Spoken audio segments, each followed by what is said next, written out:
Good morning everyone. তো এটা ছিল সুন্দরবনের নেক্সট দিন। প্রথম দিন তো এত ঘোরাঘুরি করে আমার ঠান্ডা লেগে গেছে, তাই সকাল সকাল একটু গরম জল খেয়ে নিলাম। তারপর আবার রেডি টেডি হয়ে বেরিয়ে পড়েছি। আর বোটে উঠেই দেখলাম যে এখানে বানরগুলো জল খেতে এসছে, তো একটু ক্যাপচার করে নিলাম। তারপর এখানে বনদেবীর মন্দিরে দর্শন করলাম, আর গাইড সব ডিটেলসে বলে দিচ্ছিল আমাদের। আলাদা তার দেখুন এর উপরে পিঠের যে কালারটা সেটা হচ্ছে সবুজ আর নিচেরটা হোয়াইট কালারের। এটার সৌন্দর্যটা বোঝা যায় যখন মার্চ এপ্রিল মাসে ফুল আসে। এর ফুলটা বাইরেরটা সাদা ভিতরটা লাল, ঠিক মেয়েরা যে কানে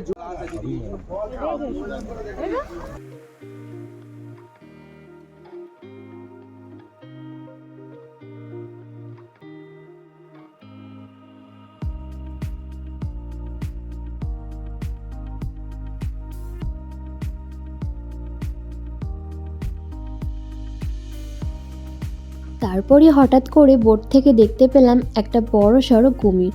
আর ক্যামেরায় কতটা বোঝা যাচ্ছে জানি না, বাট সামনে থেকে পুরো ক্লিয়ার বোঝা যাচ্ছিল।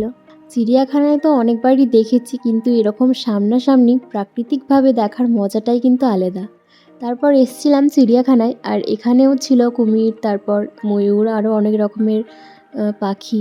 তারপর আবার বোটে উঠে পড়েছি, আর নদীর ওপর সূর্যাস্ত দেখলাম, ভীষণ সুন্দর লাগছিল। তারপর হোটেলে এসে একটু রেস্ট নিয়ে আবার সন্ধেবেলায় কিন্তু বেরিয়ে পড়েছি টুকটাক মার্কেটিংয়ের জন্য।